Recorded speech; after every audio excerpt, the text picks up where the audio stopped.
এইগুলো সব ইজতেমার জন্য প্যান্ডেল। জেলা ভিত্তিক বিভিন্ন জায়গা ভাগ করে দেওয়া আছে। ইজতেমার মেন স্টেজ। এখন আমরা দাঁড়িয়ে আছি চুঁচুড়া স্টেশনে। এখানে হতে চলেছে বিশ্ব ইজতেমা। এই বিশ্ব ইজতেমা কোথায় হচ্ছে সেটাই আজকে ভিডিওতে আপনাদের দেখাবো। যারা বর্ধমান থেকে আসবেন তারা 1 নম্বর প্ল্যাটফর্মে নেবে, 3 নম্বরে আসবেন। আর যারা কলকাতার দিক থেকে আসবেন তারা 3 নম্বর প্ল্যাটফর্মে নেবে। 3 নম্বর প্ল্যাটফর্মে সিঁড়ি দিয়ে নিচেতে নেবে এই যে জায়গাটা আছে এখানে আসবেন। এখানে এই যে টেকার আছে আর ওই বাস আছে। এখানে 17 এবং 18 এই 2 ধরনের বাস চলে।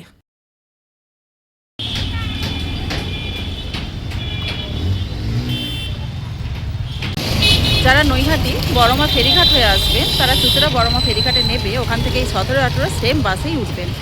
আর যারা ট্রেন দিয়ে আসবেন তারা এখানে চুঁচুড়া স্টেশনে নেবে 17-18 নম্বর বাস কিংবা যে টেকারগুলো আছে সেগুলোতে যাবে।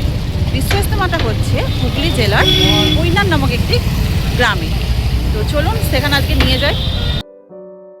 স্টেশনের কাছে প্রতি সোমবার এই মঙ্গলাহাট বসে। আমি এখন যেখানে দাঁড়িয়ে আছি সেটা হচ্ছে সুগন্ধার মোড়। যারা ট্রেনে আসবেন তারা চুঁচুড়া স্টেশন হয়ে আসতে পারেন, কিন্তু যারা গাড়িতে আসবেন তাদের জন্য এই রাস্তাটা। এটি হলো দিল্লি রোড। এই রাস্তাটা আসছে কলকাতা দিক থেকে। ওই দিক থেকে এসে বাঁ দিকে ঢুকতে হবে। আর এই যে টেকারটা দাঁড়িয়ে আছে ওই ইজতেমার সামনে দিয়ে যায়। আর এই রাস্তাটা হলো বর্ধমানের দিক থেকে যারা আসবেন, এটা আসছে বর্ধমানের দিক থেকে। বর্ধমানের দিক থেকে যারা আসবেন সোজা এসে তারা ডান দিকে ঢুকবেন। যুব কম্পিউটার প্রশিক্ষণের সামনে দিয়ে যে রাস্তাটা যাচ্ছে ওটা দিয়ে সোজা বেরিয়ে যেতে হবে। এই মাঠটির নাম সোনাদার মাঠ। এই সোনাদার মাঠে বিভিন্ন কারখানাও আছে। মাঠে সমস্ত ধান কাটা হয়ে গেছে। গ্রাম্য পরিবেশ সত্যিই খুব সুন্দর হয়। এখানে না আছে বেশি আওয়াজ, না আছে বেশি লোকজন, রাস্তাঘাট একদম ফাঁকা। এখানে মেশিনের মাধ্যমে ধান কেটে শুকানো হচ্ছে। এগুলোতে মনে হয় আলু বসিয়েছে।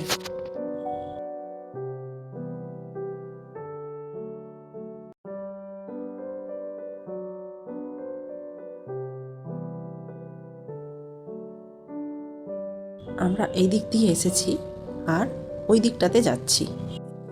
মেশিনের মাধ্যমে ধান কাটা চলছে। এগুলো সব ইজতেমার জন্য প্যান্ডেল। আমরা বেরিয়েছিলাম একটু বিকাল বিকাল করে, তো আমাদের ওই জন্য যেতে যেতে ওখানে সন্ধে হয়ে গিয়েছে। ওই সন্ধ্যার মধ্যেও ইজতেমার কাজ চলছিল। বহু দূর পর্যন্ত শেষ দেখা যাচ্ছিল না। না জানি কত দূর পর্যন্ত প্যান্ডেল হয়েছে।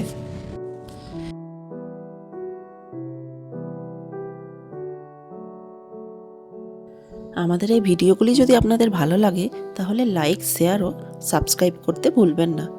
সাবস্ক্রাইব করার সময় পাশে থাকা ঘন্টিটি বাজিয়ে রাখবেন যাতে পরবর্তী নোটিফিকেশানগুলি পেতে সুবিধা হয়।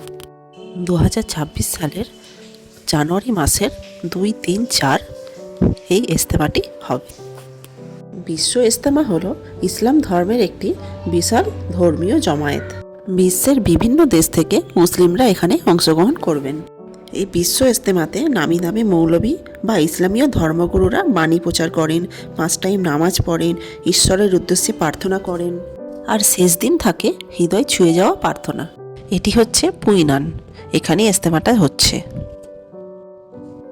এই বিশ্ব ইজতেমা সম্পূর্ণ স্বেচ্ছাশ্রমে পরিচালিত হয়। লক্ষ লক্ষ মানুষ থাকা সত্ত্বেও এখানে শৃঙ্খলা ও শান্তি বজায় থাকে। এই সময় পরিবেশ খুবই শান্ত ও আবেগপূর্ণ হয়। এখানে বেশ কিছু খাবারের দোকান বসেছে।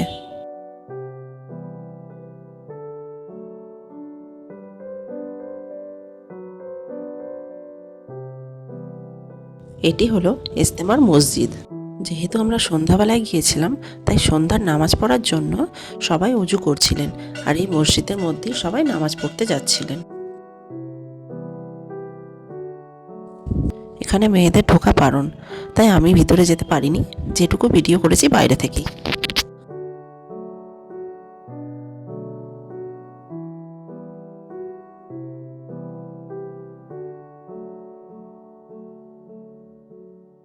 এই জায়গায় রাখা আছে রান্নার সরঞ্জাম ও সবজি। সামনের প্রান্তটা দেখে আমরা পিছন দিকে চলে এসেছিলাম যে পিছনটা কতটা এরিয়া নিয়ে হচ্ছে দেখার জন্য।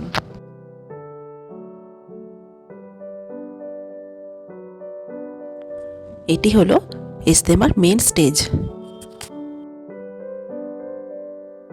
খুব সুন্দর এখানে ব্যবস্থা। এখানে প্রতিটা জেলার আলাদা আলাদা জায়গা করে দেওয়া আছে। যেমন জমির কিছুটা অংশ দিয়ে দেওয়া হয়েছে বর্ধমান জেলার জন্য, বা কিছুটা অংশ দিয়ে দেওয়া হয়েছে হাওড়া জেলার জন্য। এইভাবে জেলা ভিত্তিক বিভিন্ন জায়গা বরাদ্দ করা আছে। এই রাস্তাগুলো জমির রাস্তা, তাই হয়তো কাঁচা, কিন্তু রাস্তার কাজ চলছে। স্লিপের জন্য আমি নেমে পড়েছি, হাঁটছি। এত স্লিপ কাটছে।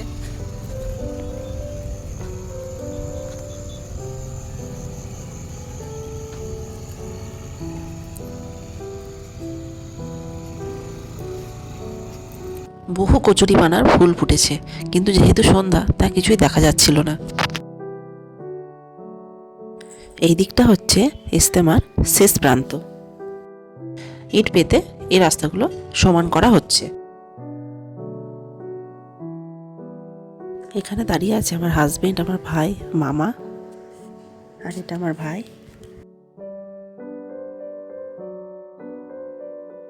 এই দিকটা হচ্ছে হাওড়া জেলার জন্য, আর এটা হচ্ছে উত্তর 24 পরগনা। উত্তর 24 পরগনার প্যান্ডেলটা হয়ে গেছে, এনারা এখানে থাকছেন।